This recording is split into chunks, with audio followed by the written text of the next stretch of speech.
তাড়াতাড়ি আসো, আমার ভয় লাগতেছে, ক্লাস টাইম শেষ হয়ে যাচ্ছে। তো এই ক্লাসটার মধ্যেই আবার তোমার সাথে দেখা করে চলে যেতে হবে। টিচাররা যদি ভাইকে ফোন দিয়ে বলে দেয় তখন অনেক বড় কেলেঙ্কারি হয়ে যাবে, আমি ধরা খাইয়ে যাবো। তাড়াতাড়ি আসো না। স্কুল থেকে পরে টিচাররা ভাইয়াকে কল করে জানিয়ে দিবে। ও আচ্ছা আচ্ছা, তুমি এখানে থাকো, আমি আসতেছি।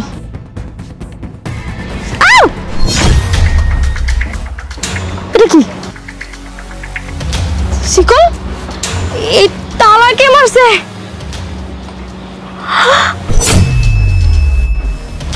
ভাইয়া আসতেছে, এক্ষুনি ভাইয়া আসা লাগলো এখানে। এখন আমি কি করি? তালাটা আমি কেমনে করবো? পুরো হারামজাদা এই কাজ করছে ভাইয়া। এখন আমি কি করি ভাইয়া? এই শোন, কি হয়েছে? তুই না আমাকে পছন্দ করিস? হ করি তো। তাহলে আমাকে কিস করবি? হ করমু। আয়, আমাকে হাইট রেখে তারপর কিসটা করবি। আয়।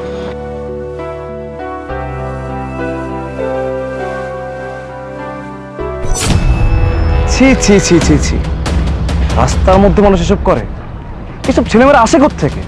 এদের ফ্যামিলি নেই, পরিবার থেকে এরা কি শিক্ষা পেয়েছে? রাস্তার মধ্যে দাঁড়িয়ে নোংরামি করছে, নষ্টামি করছে।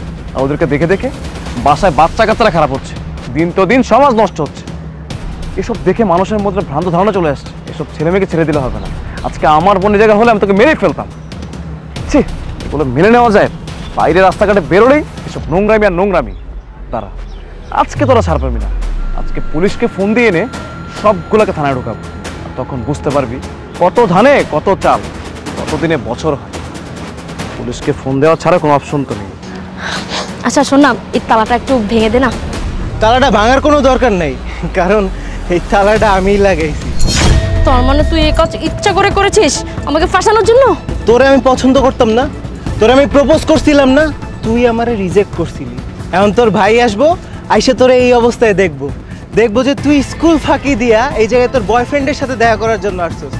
আমি তো গেছি, এখন তোর বয়ফ্রেন্ডও যাবে।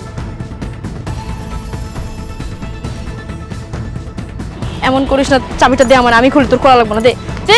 তালা খুলবি না? এই নে চাবি, নে খুলে নে। এই ফাজিল, দাঁড়া। কি ব্যাপার? তো আমার বোন ও এখানে কি করছে? ভাই, ভাইয়া তো এদিকে আসতেছে, মনে হয় আমাকে দেখে ফেলছে। এখন আমি কি করি? চাবিটা ইস রে। এই তুই এখানে কি করছিস? তুই স্কুলের কথা বলে বাসা থেকে বেরিয়েছিলি, বাসা থেকে স্কুলের কথা বলে বেরিয়ে রাস্তায় এসে নোংরামি করছিস? ছি ছি ছি ছি ছি, তুই নাকি আমার বোন, তোকে বোন বলতে এখন আমার লজ্জা হচ্ছে। ভাইয়া তুমি আমাকে ভুল বুঝতেছো, আমি না এরকম কিছু করার ধান্দা আসেনি।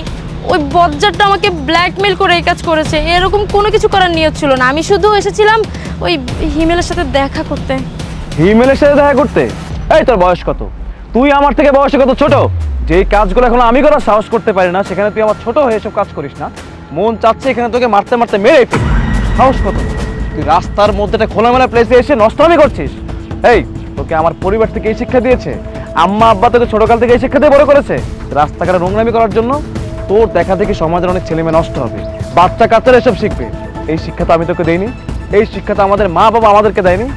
আরে তোকে নিয়ে আমি কত গর্ব করি, মানুষকে বলি আমার বোন এই স্কুলে পড়ছে, আমার বোন কত ভালো একটি স্টুডেন্ট, আমার বোন ঠিকমতো পড়াশোনা করে, আমার বোন অনেক বড় হবে। কিন্তু না, এখন মনে হচ্ছে মানুষকে আমি যা বলেছি সব ভুল বলেছি। আসলে আমার বোন অনেক নষ্ট, আমার বোন অনেক নষ্ট হয়ে গেছে এই বয়সে। আরে তোর যেটা তুই শখ যেতে বাইরে এসে সব খারাপ কাজ করবি, আমাকে বলতি, আমি আম্মা আব্বাকে বলে তোকে বিয়ে দেওয়ার ব্যবস্থা করতাম, তারপর আমার এই দিন দেখতে হতো না আজকে। ঠিক আছে, এসব খারাপ কাজ করার খুব শখটা, তোকে বিয়ে দেওয়ার ব্যবস্থাই করছি। তোকে ফোন দিয়েছিলাম, তুই ফোন চেয়েছিলি, শখ করে ফোন চালাবি। আমি কত কষ্ট করে তোকে ফোন কিনে দিয়েছি, আর তুই সেই ফোন দিয়ে ফোনে ফোনে কথা বলে এসব নষ্টমি করে বেড়াচ্ছিস না? দাঁড়া, তোর ফোন চালানো এখন থেকে বন্ধ, আর তোর স্কুল ওখানে তো কখনোই পাঠাবো না।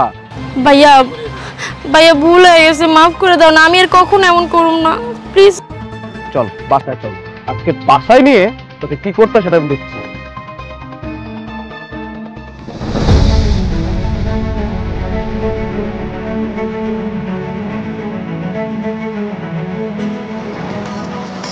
চল বাসায় চল, আজকে তোকে নিয়ে আজকে বিয়ে দেওয়ার ব্যবস্থা করতেছি। আয় চল। ভাইয়া